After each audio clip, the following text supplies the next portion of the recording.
যখন আপনি ভিন্ন রাজনৈতিক মতাদর্শের মানুষ ছিলেন, যে বাংলাদেশ ফুটবল ফেডারেশনের সহসভাপতি হওয়ার পরে প্রথম কার্যদিবসে আপনার নিজের কক্ষে বসতে গিয়ে, মানে এর গুঞ্জন, আমি জাস্ট ক্রস চেক করতে যাচ্ছিলাম, নেম প্লেট যেটা সেটা খুলে ফেলা হয়েছে আপনার রুমের থেকে, আপনার যে কক্ষটা সহসভাপতির কক্ষ, এই ঘটনা কতটুকু সত্যতা আছে? দুঃখজনক হলেও কথাগুলো যেটা আপনি বলেছেন সত্য। নর্মালি আমি এভাবে ওপেনলি কোনো কথা বলি না, অনেক কিছু নিজে রাখি। তবে ইটস অলসো ইম্পর্টেন্ট যে সত্য কথা সবাই জানে, বিকজ জায়গাটা অপরিষ্কার থাকা উচিত না। আমি যখন সভাপতি ছিলাম তখন কিন্তু দেখলাম যে আনফর্চুনেটলি দিন যত গিয়েছিল ততই কিন্তু ফুটবলে অনেক রাজনীতিকরণ চলে এসেছিল।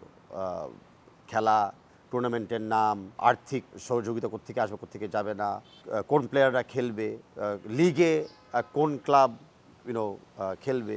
তো এখানে অনেক দুঃখজনক মানে পরিস্থিতির শিকার আমি হয়েছিল। ইটস ট্রু যে প্রথম করজদিবসে যখন আমি আর নাই, আমারই নেম প্লেটটা আগে চলে গেল। আমার রুমটা মানে আমি ক্লিন করার আগেই অন্য কেউ এসে সব বের করে দিল। অনেকে কিন্তু ফেডারেশন চালানোর জন্য লোন দিত।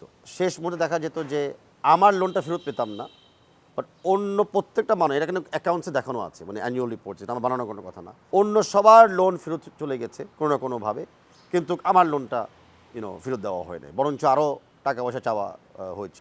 অনেক বড় বড় টুর্নামেন্ট হতো আনফর্চুনেটলি, সেখানে অ্যাজ আ ভাইস প্রেসিডেন্ট তো ন্যাচারালি আমি ফেডারেশনের বক্সে বসবো বা ভিআইপি জায়গায় বসবো, সেখানেও কিন্তু প্রবেশ পথে বাধা দিয়েছিল আমাকে, উইচ ইজ ফাইন। এটা মানে আমার উপরে কোনো সমস্যা হয় নাই, কিন্তু ফুটবলের উপরে যে নেতিবাচক প্রভাবটা পড়েছিল সেটার প্রমাণ কিন্তু ক্রোনোলজিক্যালি আমরা দেখেছি যেটা হয়েছে।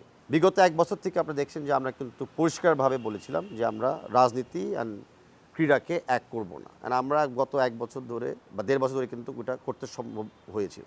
অতীতে আপনাকে দেখেছিলেন কিন্তু এই যে অব্যবস্থাপনা বা দলীয়করণ, এই কারণে কিন্তু হামজা চৌধুরীর মতো কীর্তিমান খেলোয়াড় কিন্তু আগে আসতে পারে নাই।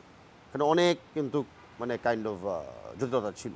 আপনি দেখবেন যে কিংলিজের মতো একজন আফ্রিকান নাগরিক বাংলাদেশে পাসপোর্ট পেয়ে গেছিল, কিন্তু হামজা চৌধুরীর মতো আমাদের সিলেটের সন্তান, তার ব্যাপারে কোনো না কোনো বিরক্তি চলে এসেছিল। তো এই কথাগুলো হয়তো বলে আমি কাউকে দোষ দিতে চাচ্ছি না, বাট এই কথাগুলো বলে আমি প্রমাণ করতে চাচ্ছি যে আমরা তো করেছি, আমাদের কমিটি তো বাস্তবায়ন করেছে, আর সেটার কিন্তু ভালো রেজাল্ট আমরা এখন মাঠে দেখছি।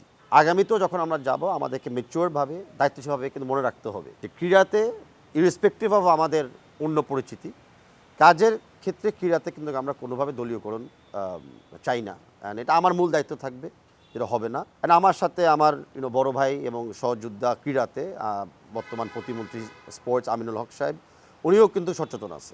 আর মাননীয় প্রধানমন্ত্রী কিন্তু ওনার প্রত্যেকটা বক্তব্যতে আপনি দেখবেন যে বলে এসেছে বারে বারে যে আমরা ক্রীড়াতে রাজনীতিকরণ করব না, উল্টা আমরা শিক্ষা ব্যবস্থানের ভিতরে ক্রীড়াটাকে বাধ্যবাধকতামূলক আমরা করে দিব। এই কালচারটা কিন্তু আমি মনে করি বাংলাদেশের জন্য অনলি পজিটিভ রেজাল্টই আনবে ভবিষ্যতে।